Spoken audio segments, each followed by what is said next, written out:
नमस्कार मित्रांनो, लोक महाराष्ट्र न्यूज मध्ये आपले स्वागत आहे.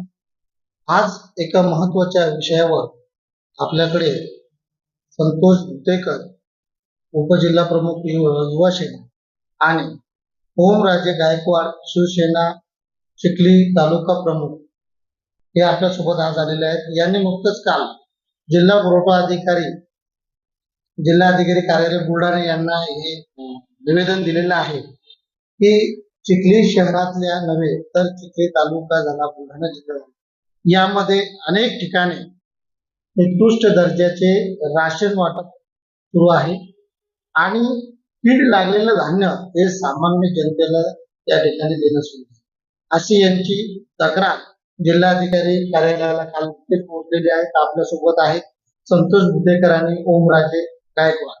नमस्कार.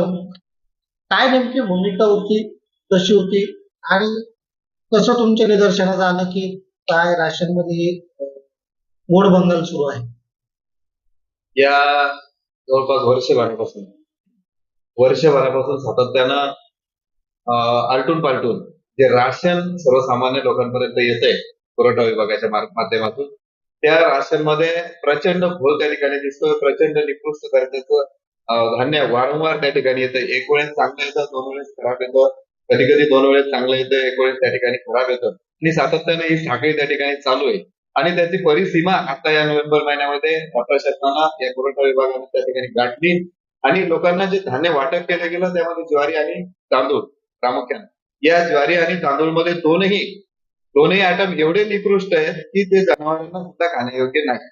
त्यात प्रचंड आळ्या, किडे, जाळं, म्हणजे अतिशय काळं पडलेलं, अतिशय निकृष्ट. आपण ते कुठल्याही याच्यामध्ये टिकू शकत नाही, आपण ते जनावरांनाही खायला देऊ शकत नाही, अशा पद्धतीचं धान्य या पुरवठा विभागानं, या यंत्रणेनं त्या ठिकाणी सर्वसामान्यांना त्या गोदाम वाटप मार्फत पुरवठा मार्फत त्या ठिकाणी दिलेलं आहे. हा म्हणजे गोरगरिबांचे आज अनेक लोक असे आहेत जिल्ह्यामध्ये की त्यांच्या घरी त्यांना ते राशनचं धान्य खाल्ल्याशिवाय पर्याय नाही, त्यांना ते खावंच लागतं. बरोबर आहे, त्यांना त्याची गरज आहे. आणि अशा लोकांच्या टाळूवरचं लोणी खाण्याचं हे पाप करतोय कोण आणि तो कोणाच्या आशीर्वादाने करतोय? एवढं निकृष्ट दर्जाचं धान्य जी यंत्रणा, जो पुरवठादार या ठिकाणी या जिल्ह्यामध्ये पाठवतोय, त्याच्यावर कुणाचा तरी वचक आहे का नाही?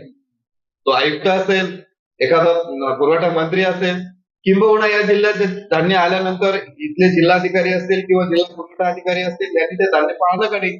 पाहिलं असेल, त्यांनी जर पास केलं असेल तर एवढं निकृष्ट धान्य पास करत असताना नेमकं त्यांच्या डोळ्यामध्ये काय केलं होतं? त्यांच्या डोळ्यामध्ये कशा पद्धतीची दुरुपयोग झाली?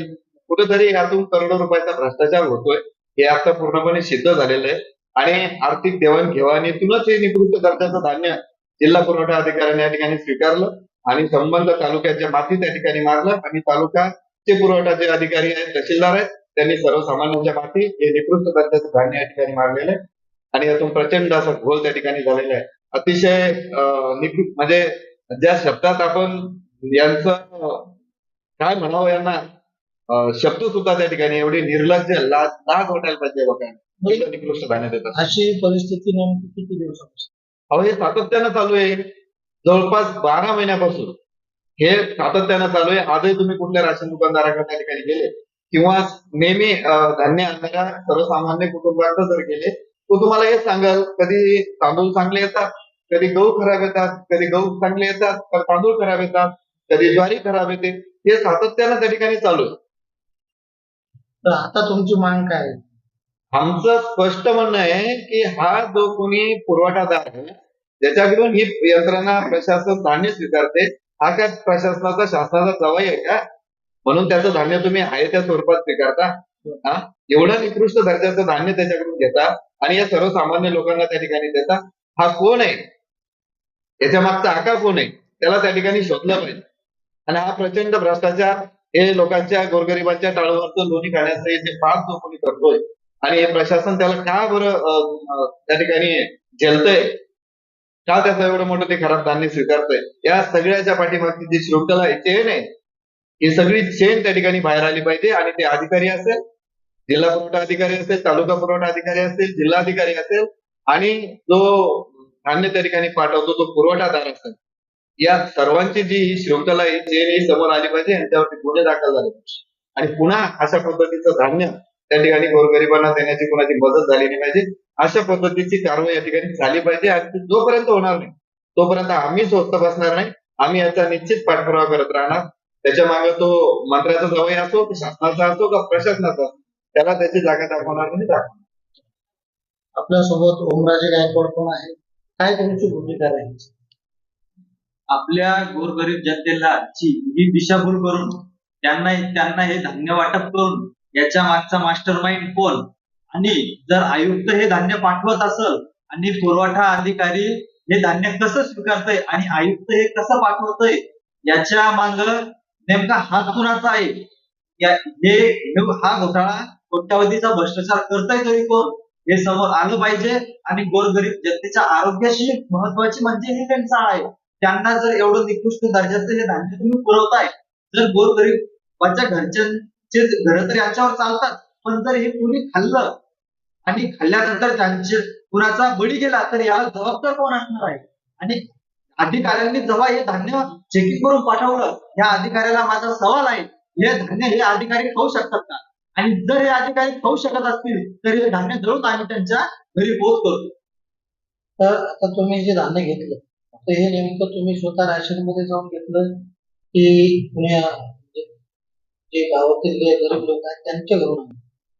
ज्या वेळेस माझा भाऊ राशन दुकानामध्ये राशन आणायसाठी गेला, जेव्हा राशन घरी आलं तेव्हा मी हे निकृष्ट दर्जाचं राशन बघितलं. मला वाटलं कदाचित एखादी पोत हे खराब आलेलं असेल, पण ज्या वेळेस मी धान्य दुकानामध्ये गेलो त्यावेळेस असं कळालं की पूर्ण गावामध्ये हे धान्य वाटप पूर्ण त्याच्यामध्ये आळ्या, किडे, जाळं, एकदम ते प्राणी सुद्धा खाऊ शकत नाही एवढं निकृष्ट दर्जाचं हे धान्य वाटप चालू होतं. आणि त्याच्यानंतरही समोर तपास केल्यानंतर कळालं पूर्ण तालुक्यामध्ये नव्हे तर पूर्ण जिल्ह्यामध्ये हे निकृष्ट दर्जाचं धान्य वाटप झालेलं आहे.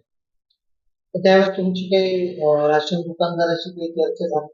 हो, राशन दुकानदाराशी आम्ही बोलल्यानंतर राशन दुकानदाराच्या ग्रुपवरचा मेसेज मी मोबाईल मध्ये फोटो काढलेला आहे. त्यांनी सांगितलं आमच्या ग्रुपवरही पडलेले ह्यावेळेस निकृष्ट दर्जाचं धान्य आलं आणि पुढच्या वेळेस देणार नाही. परंतु सातत्याने वर्षभरापासून यांचं चालू आहे, पण ह्या वेळेस त्यांचं अति झालं, ह्यावेळेस जास्तच निकृष्ट दर्जाचं धान्य त्यांनी. तर तुम्हाला असं वाटत नाही का की त्यांनी निकृष्ट दर्जाचं राशन आल्यानंतर ते वाटण्यास बंदी घालावी? थांबवायला पाहिजे होतं. थांबवायला पाहिजे होतं. म्हणजे त्यांनी जेव्हा आयुक्तांनी पाठवलं हे कसं पाठवलं आणि पुरवठा अधिकाऱ्यांनी जेव्हा हे घेतलं हे त्यांनी कसं स्वीकारलं, हे त्यांचं कर्तव्य होतं की हे गाव लेवल पर्यंत सामान्य गोरगरीब जनतेच्या घरापर्यंत पोहोचवायचं का नाही, हे त्यांनी जर तेव्हाच वापस पाठवलं असतं तर हे धान्य गोरगरीब जनतेच्या घरापर्यंत पोहोचलं नसतं. आणि या कोट्यावधीचा भ्रष्टाचार करून याच्यात कोणते मंत्री जरी इन्व्हॉल्व असले आणि पुरवठा मंत्र्यालाही माझा याचा सवाल आहे की त्यांनी त्यांचंही कर्तव्य आहे, हे भ्रष्टाचार चाललाय तरी कसा, त्यांनी एकदम खोल चौकशी करून काय यांचा कुण्या मंत्र्याचा एखादा जवळचा याच्यात सामील आहे हे आम्ही पूर्ण माहिती घेऊन समोर आणणार आहे. तर आपण बघू शकता या ठिकाणी सत्य परिस्थिती आहे. कीड लागलेले धान्य हे सामान्य जनतेला वाटप राशनच्या माध्यमातून करण्यात येत आहे. राशन हे मोफत, ते अशी भूमिका मांडतात, परंतु महाराष्ट्राचा शेतकरी हा असा आहे की जो धान्याला जर कीड लागलं तर ते चाळून गाळून त्याचं धान्य भरडून हे जनावराला खाऊ घालणारा असा शेतकरी आहे. आणि अशा शेतकऱ्यांना, अशा सामान्य नागरिकांना कीड लागलेलं धान्य हे खाण्यासाठी सरकार आज या ठिकाणी देत आहे. हे स्पष्ट भूमिका या ठिकाणी आपलं ओमराजे गायकवाड असते, संतोष भोतेकर असं यांच्याकडनं आपल्याला कळालेली आहे. आणि हे यापुढेही हे निवेदन दिल्यानंतर हे शांत बसणार नाही आणि पुढची सखोल चौकशी होईपर्यंत यांचं आंदोलन, यांचं पाठपुरावे हे या ठिकाणी सुरू राहणार आहेत. त्यांच्याकडनं हे माहिती तुर्तास